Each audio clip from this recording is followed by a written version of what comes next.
Cinder de la Dune summons the Shadow Fiends. Chapter 9.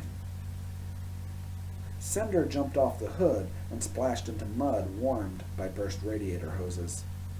Somehow the left headlight had remained intact throughout the wreck, and she stood directly in front of it, silhouetted and backlit in the pouring rain.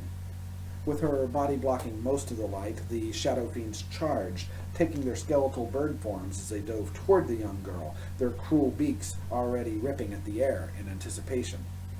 Just before impact, the little girl threw herself on the ground and rolled. The unexpected light burned through the initial wave of aggressors, incinerating them on contact and driving the remaining fiends back amid howls of frustration and anger. Cinder, however, had wasted no time. Splattered with mud and motor oil, she darted toward the crypt, using the faint glow of the still-burning candle as her guide. The Shadow Fiends rushed forward, but by now the little girl had become accustomed to sensing their presence. There was the feeling of warmth being sucked from her body, a slight pressure at her back, and the bristling of the hairs lining her neck and arms. But she was ready for them. The only truly useful item she'd found when initially searching the truck was clutched in her hand, and Cinder spun around as her thumb pressed in on the little rubber button. The yellow flashlight was nearly as large as her lunchbox, and the beam which shot out of it cut through her closest pursuers. Even so, the element of surprise was lost in a matter of seconds. The remaining Shadow Fiends retreated again, pulling away from the light and forming a writhing clump as if formulating their next move. This was all they really could do, for Cinder now held the flashlight over her head, angling the lens downward so that its light streamed all around her. She had expected them to dash toward her again, to surround her on all sides and push themselves as close to the light as they could in the hope that its weak batteries might cause the illumination to flicker and die. This, however, was not the case. The crypt was so close that she could see the candle perched in the pile of sand, the mirror nothing more than a brilliant rectangle of light behind it. Were they admitting defeat and giving up? Would they simply allow her to walk into the mausoleum and close the portal, bringing this night to an end once and for all? Somehow, she doubted it. Lightning bathed the cemetery in its glow, and by the time it faded, the Shadow Fiend's new stratagem had already begun to unfold. A single creature darted away from the pack and took a position directly in front of the crypt, blocking the entrance with its dark body as if to say, "None shall pass." As far as final confrontations went, Cinder wasn't impressed. It could block the entrance all it wanted. That didn't change the fact that her cone of light and power, as she'd come to think of it, would allow her to waltz by the thing as if it were no more dangerous than the stone angels lining the gravel path she was on. Within seconds, another Shadow Fiend joined the first. Or did it? Cinder could have sworn she saw a second one dart over, but now it was nowhere to be seen. And was it just her imagination, or was the initial one a little wider now, and maybe a little taller? With every passing second, more Shadow Fiends streaked toward the entrance of the crypt. Rather than forming a crowd, however, they seemed to merge into a single entity. It grew exponentially, rising up like a creature from some Japanese monster movie cresting the ocean. The width of its leg blocked the mausoleum entirely, and dark wings unfolded from a back that Cinder had to crane her neck to see. And still, more and more Shadow Fiends rushed in, adding their essence to the monstrosity looming over her. "Cauterize, spider eyes!" This breathless exclamation was reserved exclusively for moments of shocked realizations. "They're assuming an ultimate form!" Cinder stopped in her tracks. The flashlight seemed tiny and insignificant now. No longer a death ray, its beam would be nothing more than a bee sting to this massive creature of darkness. A slight irritation, that would quickly fade as its taloned hand scooped her up. Flicking drenched bangs from her eyes, Cinder tried to tell herself that she wasn't crying. The liquid rolling down her cheeks was just rain, not tears. And her eyes were only stinging because her makeup was running. The ultimate Shadow Fiend's voice bellowed through the night, echoing off hills and mountains as fists the size of cars beat its chest in victory. Its tail whipped through the air, crushing tombstones and statues as it thudded to the earth. I don't want to die.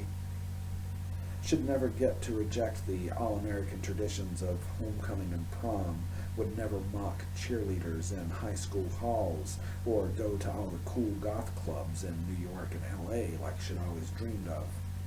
There was so much life the 11-year-old girl would never have the chance to live. Taking a deep breath, Cinder de la Doom decided that she wasn't going out like that. Sniveling and crying in the rain? No way. If she were to die in this cemetery, it would be on her terms. She wasn't just about to stand around and wait for it to happen.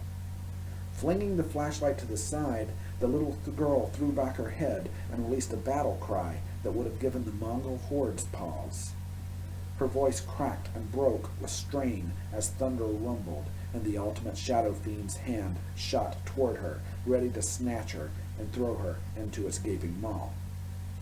Cinder charged forward with teeth bared and fingers hooked into claws, prepared to bite and scratch and claw, inflicting as much damage as humanly possible in the little time she had left. She'd shake the damn thing's guts in her teeth from inside its digestive tract if she lived that long, for that was how a De La Doom exited this world, bold and defiant until the very end. The Shadow Fiend's hand closed around her just as a bolt of lightning lit up the sky. It was so bright that it almost seemed as though morning had pounced upon the world. The trees swaying in the wind amid drops of rain, benches, bushes, little American flags, flowers, and wreaths, all were brought to light in a moment of blinding brilliance. Even an ultimate Shadow Fiend wasn't immune to that much light. Most of the beast burst into tattered fragments of darkness, but some individual fiends managed to break free, streaking into shadows cast by tombstones as the smell of scorched ozone wafted through the rain. With the ultimate Shadow Fiend dissolved into its individual parts, Cinder was no longer held within a massive hand. In fact, the entrance to the crypt wasn't even blocked at all. The young girl darted into the mausoleum just as the afterglow of the lightning began to fade. The surviving Shadow Fiend shrieked as she snatched the mirror in one hand and the candle in the other, but even they were not fast enough to keep her from pursing her lips and blowing out the flame. Cinder stumbled backward as a mighty wind gushed through the mausoleum's entrance, reflexively holding the rectangular mirror before her as if it were a shield. The squall pulled the Shadow Fiends into long strands which cycled through various forms as they fought and struggled against its power, clawing at the air itself. A low howling filled the crypt, which could have been the death throes of the remaining creatures or the wind itself. Either way, Cinder didn't care. All that mattered was the demonic beasts were being sucked into the mirror. As each one flew through the threshold, her body shuddered with the impact, but she ground her teeth together, dug in her heels, and held position. Finally, the last of the wind was sucked into the mirror, and Cinder fell to the floor, gasping for breath. Her arms felt as though her muscles had turned to overcooked spaghetti. Her chest still flared with pain from the wreck, and her jaw felt as though she had had it clenched for the last 3 hours straight. Her favorite dress was not only waterlogged and filthy, but also in tatters, and she had just realized at some point during the night she had lost her Ankh earring. But even so, she had won. The Shadow Fiends had been vanquished, and she was alive. She had won.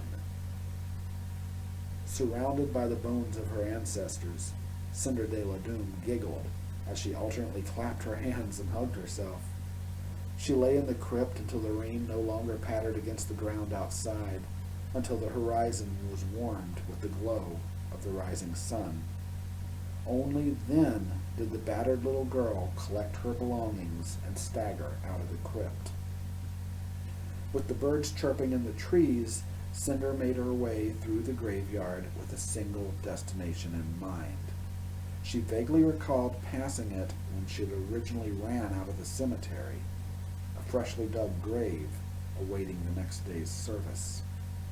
She found it easily and stood by its edge for a moment, looking down into a pit of earth that would soon have a coffin lowered into it. A priest would say his blessing over this site, thus consecrating it. Hallowed ground.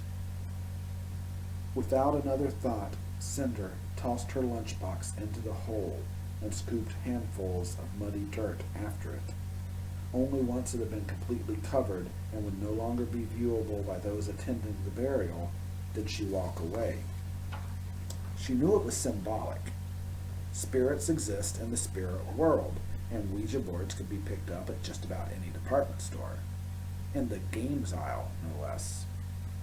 Yet the symbolism somehow felt appropriate, for the girl had vowed never to speak to Wilhelmina Blackthorn again.